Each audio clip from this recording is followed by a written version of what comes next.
पैल मेरूचे शिखरी, पैल मेरूचे शिखरी, एक योगी निराकारी, मुद्रा लावूनी खेचरी, प्राणायामी बैसला,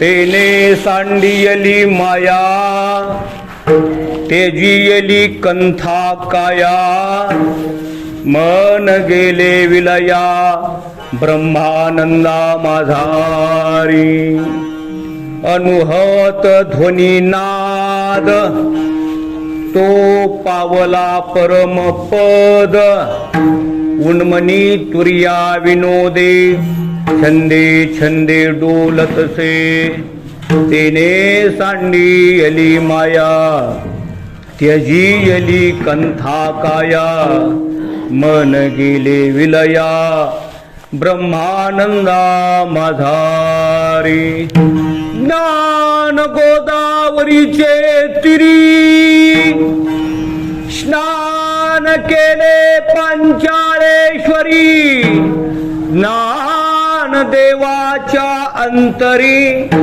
दत्तात्रय योगिया, तेने सांडियली माया, तेजियली कंथा काया, मन गेले विलया, ब्रह्मा पैल मेरूचे शिखरी, एक योगी निराकारी, मुद्रा लावोनी खेचरी, प्राणायामी बैसला, तेने सांडियली माया, तेजियली कंथा काया, मन गेले विलया, ब्रह्मानंदा माझारी. प्रस्तुत प्राप्त प्रसंगी कीर्तन रूपी सेवेकरिता घेतलेला अभंग कैवल्य चक्रवर्ती ज्ञानी यांचे राजे ज्ञानेश्वर भगवान यांचा हा उत्कृष्ट असा 4 चरणाचा 4 चौकड्याचा असणारा योगी पुरुषाचं वर्णन करणारा अभंग आहे. विठला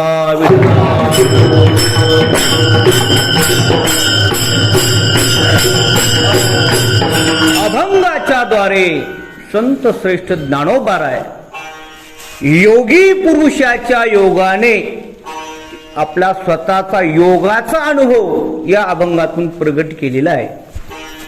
अभंगाचा सरळ भाव असा असेल, पैल मेरूचे शिखरी, एक योगी निराकारी, मुद्रा लावोनी खेचरी, प्राणायामी बैसला.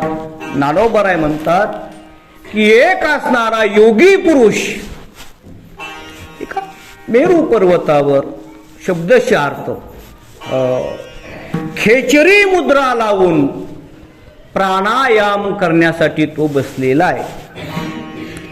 आणि प्राणायामाच्या योगाने त्यानं आपली कुंडलिनी जागृत करून समाधी अवस्थेमध्ये त्यानं प्रवेश केलेला आहे. आणि समाधी अवस्थेमध्ये प्रवेश केल्यानंतर त्याची अवस्था कशी होते ती दुसऱ्या चरणामध्ये सांगितलेली आहे. तेने सांडियली माया, तेजियली कंथा काया, मन गेले विलया, ब्रह्मानंदा माझारी. योगी पुरुष जेव्हा समाधीमध्ये जातो त्याला बाह्य जगताचा विसर पडतो. माया मोह म्हणता सर्व असणार विसर पडतो. तेने सांडियली माया, सांडून टाकली, त्याग केला. तेजियली कंथा काया, शरीराचा देखील त्यानं त्याग केलेला असतो. अन्न नाही, काही वस्त्र नाही, ऊन नाही, पाऊस नाही, थंडी नाही, अशा अवस्थेमध्ये तो एखाद्या निर्जन जंगलामध्ये वनामध्ये साधना करत असतो. कारण शरीराचा देखील त्याने त्याग केलेला असतो. म्हणून तेजियली कंथा काया, कंथा म्हणजे शरीर देह, आणि मन गेले विलया, त्याचं मन हे ब्रह्मानंदा माझारी, त्या ब्रह्मानंदामध्ये ती आनंद सेवन करत असतो. त्या आनंदाच्या पुढं त्याला या बाह्य दुःखाचा, बाह्य सुखाचा सर्व असणारा विसर पडतो. अशी त्याची अवस्था झालेली असते. याच्याही पुढे त्याच्या अवस्थेचं वर्णन केलेलं आहे. अशा ब्रह्मानंदामध्ये गेल्यानंतर त्याला या समाधीमध्ये एवढा आनंद प्राप्त होतो, त्याला काही नाद ऐकायला येतात. हो, 6-6 महिने आपण म्हणतो साधू समाधीमध्ये राहतात, उगच राहत नाही. त्या समाधीमध्ये त्यांना असं नाद ऐकायला येतो. टाळाचा नाद असेल, मृदंगाचा असेल, सप्तस्वरांचा कोणता तरी असा नाद, अनुहत ध्वनी नाद असं वर्णन आहे. अनुहत म्हणजे नादाचे काही प्रकार आहेत. आहात नाद, अनुहत नाद. आपण टाळी वाजवल्यावर जो आवाज होतो त्याला आहात नाद म्हणायचं, पण टाळी न वाजवता होणारा आवाज त्याला अनुहत नाद असं म्हणायचं. पण तिथं कोणत्याही प्रकारचं वाद्य नसताना त्या योगी पुरुषाच्या अंतःकरणामध्ये, मनामध्ये काही असे आवाज त्याला ऐकायला मिळतात. म्हणून अनुहत ध्वनीनाद तो पावला परमपद. त्या अवस्थेमध्ये परमपदाला प्राप्त झालेला असतो. आणि तुन्मनी उन्मनी तुर्या विनोदे छंदे छंदे डोलतसे. मनाच्या ज्या काही अवस्था सांगितलेल्या आहेत 14-15, त्याच्यातल्या शेवटच्या अवस्था आहेत उन्मनी तुर्या. आणि या अवस्थेमध्ये गेल्यानंतर तो असा, जसं आपण आपल्या स्वप्नामध्ये जसे आनंदाने उड्या हाणतो, काही स्वप्न बघतात का नाही माणसं, काही दिवसा बघतात, काही रात्री बघतात, त्या स्वप्नामध्ये जसे आपण तल्लीन होतो तसं त्या अवस्थेमध्ये तो साधक आनंदाने उड्या मारतो. उन्मनी तुर्या विनोदे छंदे छंदे डोलतसे निमग्न झालेला असतो. 6-6 महिने, 1-1 वर्ष हे असे असणारे योगी पुरुष समाधी लावून बसतात. अशा एक अवस्थेतील असणारे योग्या पुरुषाच्या योगानं एक श्री गुरु दत्तात्रय एक त्याच परंपरेतील, त्याच साधनेमधील असल्यामुळं असे असणारे श्री गुरु दत्तात्रय ज्ञानोबाराय म्हणतात ते माझ्या हृदयामध्ये आहे. त्यांनी स्नान केलं म्हणतात. श्री गुरु दत्तात्रयाने स्नान केलं. कुठं?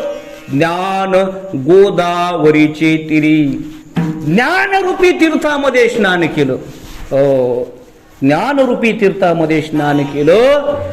ज्ञान गोदावरीचे तिरी स्नान केले पांचाळेश्वरी. पांचाळेश्वर असणारं जे श्री गुरु दत्तात्रयाचं ठिकाण आहे. आणि असे असणारे श्री गुरु दत्तात्रय ज्ञानदेवाचे अंतरी दत्तात्रय योगिया असे योगी पुरुष असणारे सद्गुरु श्री गुरु दत्तात्रय माझ्या अंतःकरणामध्ये आहेत असं ज्ञानोबाराय या अभंगातून एक योगी पुरुषाचा अनुभव किंवा स्वतःचा अनुभव या अभंगामध्ये वर्णन केलेला आहे. या अभंगाचा शब्दशे सरळ सरळ भाव, आता सगळाच भाव आपला अभंगाचा झाला असं समजून आपण थोडा आता दत्तचिंतनाकडे वळूया. विठ्ठला